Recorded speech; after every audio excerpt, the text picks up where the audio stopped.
Hey everybody, Mr. Moppin coming back at you with another APUSH video, continuing our series on topic 7.4, the progressives. Now, last time we were here, we were talking about how the Taft administration, in many respects, is going to kind of go beyond what we even saw with Roosevelt in terms of progressiveness. For example, busting about more trust than Roosevelt ever did. But at the same time, concerns about maybe not being progressive enough in terms of environmental policy and tariff rates. So the fact that Taft is not going to be a carbon copy or a puppet of Roosevelt in terms of progressiveness is going to lead Roosevelt to make one heck of an interesting decision. One that will certainly change the outcome of the upcoming 1912 presidential election. He's going to run for president again. He's going to run for a third term as President of the United States. He's only 54 years old at this time, still relatively young. And yes, he knows he's breaking the two-term tradition, but he basically is of the mindset that, you know, he is really the only one that knows the best progressive policies for America. Taft cannot be trusted. And as far as he was concerned, there was no way he was going to let a Democrat become president. So Roosevelt throws his hat back into the ring, which now is going to lead to basically a civil war amongst the Republicans between Taft, the incumbent, and, you know, the beloved Theodore Roosevelt. Now, also add to the mix who the Democrats are going to be facing, or who the Democrats are going to be nominating.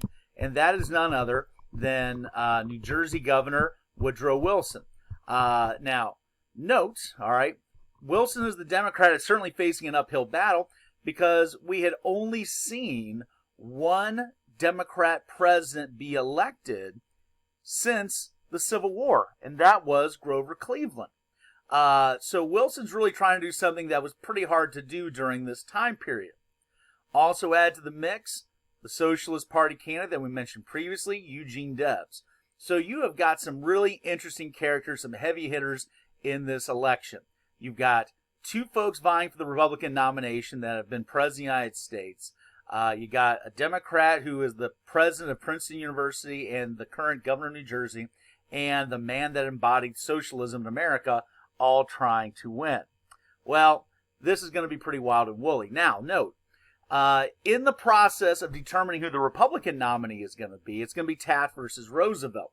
Now, note, they didn't really quite have direct primaries in most of the states just yet, as I mentioned in a previous video on the progressives. And in many of these states that did, their delegates that they, would be winning for the National Convention were not necessarily binding delegates. So bottom line, what I'm trying to say is that, you really still had a Republican Party that was heavily dominated by traditional political bosses. And one thing that, Roosevelt had going up against him was that even though he was pretty popular with the people, the old school political bosses did not like him because Roosevelt was a very, very, very difficult, if not impossible, president to try to control. And he was dedicated to being a true reformer. So the party bosses never really liked Roosevelt. They tolerated him for a time, but now they feel they didn't have to tolerate him anymore because they had the current incumbent president as the other person trying to get the Republican nomination in the form of William Howard Taft. So basically what happens is that Taft is given the nomination at the Republican convention, much to Roosevelt and his supporters' chagrin. Now, a typical candidate running for office would lose in the convention, would say, okay, I'm out, I tried, that's it. Not Roosevelt. Roosevelt is going to go out on his own and form what's going to be known as the Progressive Party. He's going to go it alone. He's going to run third party. He's going to go at it no matter what, which is, once again, a pretty wild move for sure. Now, if you look in the history books, the progressives are going to be given the common nickname in 1912 as the Bull Moose Party. And, this is going to be in response to Roosevelt being asked by reporters following an assassination attempt, which is also a pretty fun story for another time. But in an assassination attempt following that, Roosevelt was asked by reporters, how you feeling, how you doing? And he just described himself as fit as a bull moose to try to describe the strength that he has. Well, reporters run with that, and the bull moose kind of becomes the unofficial name of the Progressive Party. So you got Taft as a Republican candidate. Roosevelt now is an independent Bull Moose progressive candidate. That then gives an opening to Woodrow Wilson, who probably would not have had that much of a chance previously. But one of the things that we learn in political history is that when one of the two major parties divide, it gives the other major party a much better chance to win. And in many respects, you are seeing the oxygen out of William Howard Taft's campaign just float away. Taft doesn't have the energy. He doesn't have the charisma of a Theodore Roosevelt. He knows that he's in big trouble, and he's probably not going to fare very well in the general election, which really means that it's going to come down to between Theodore Roosevelt as the independent versus Woodrow Wilson, the Democrat. And I know some of you are like, hey, what about Debs, the socialist? He's going to do okay. He's going to get, several 100,000 votes, but he's never really going to be in contention to try to win this thing. So it's going to come down to Roosevelt versus Wilson. And this is going to lead to two competing visions for America and the role of the federal government in it. TR is going to be promoting what he called the New Nationalism, which is going to be focusing in on, a more tolerant attitude on trust in terms of their existence. Remember, Roosevelt was a guy that did not necessarily believe that trusts were inherently evil.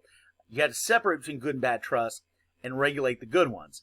But he also, in this vision of a new nationalism, was talking about more government control over the economy. Now, he's not an outright socialist, but he's certainly going to be more to the left of Wilson and certainly more to the left of Taft.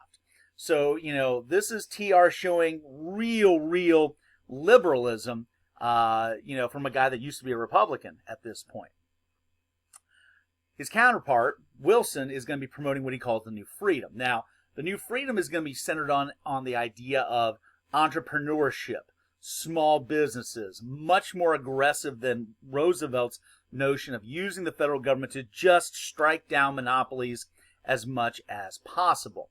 So note, both of these guys are certainly going to be running on their progressive platforms. In fact, none of these candidates I would really describe as being truly conservative economically, at least at that time period. It's really, what degree of progressive do you want? Do you want, real hardcore progressivism with Roosevelt? You want light progressivism with Taft? You want moderate progressivism with Wilson? Or do you want far to the left socialism under Debs?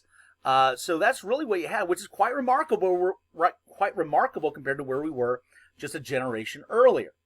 Now, at the end of the day, when you add up all the votes, the rift between Taft and Roosevelt will have a profound impact on the results. Take a look at the map here. You're going to see that, basically Roosevelt and Taft are going to cancel each other out. And if you look at the popular vote, it's really quite interesting. You can see here that Wilson is going to get the plurality of the popular votes with 42%. But if you add up Roosevelt's votes in green here and Taft's votes in orange, and you add that up, that comes out to 50.8%. That's a clear 8% greater number than what Wilson had. If that correlates into winning states outright, that's going to make it very likely that if it was either Roosevelt versus Wilson or either just Taft versus Wilson, that the Republican would have won and Wilson would have lost. But the split amongst the Republicans, Roosevelt going out, striking out as a third-party candidate, is going to be the Republicans' undoing. And it's going to lead to a landslide, at least from the Electoral College perspective, even though, it's really much closer from a popular vote perspective. So the division amongst the Republican Party is going to send Wilson, the Democrat, second Democrat since the Civil War to be elected president, to the White House, and ushering in a third consecutive progressive presidency. Now, when we talk about Wilson's progressiveness, he's talking about going after what he calls the triple wall of privilege: tariffs, banks, and trusts. With regards to tariffs, he is going to be in favor of passage of the Underwood Tariff Act, which is going to dramatically reduce tariffs. Remember, progressives were generally anti-tariff. Roosevelt was anti-tariff. Wilson certainly was. Taft wasn't, and that's what's going to earn him the ire of Roosevelt. With regards to the banks, the banking system, ever since the days of, since Andrew Jackson killed the Bank of the United States, the banking system had been pretty unregulated.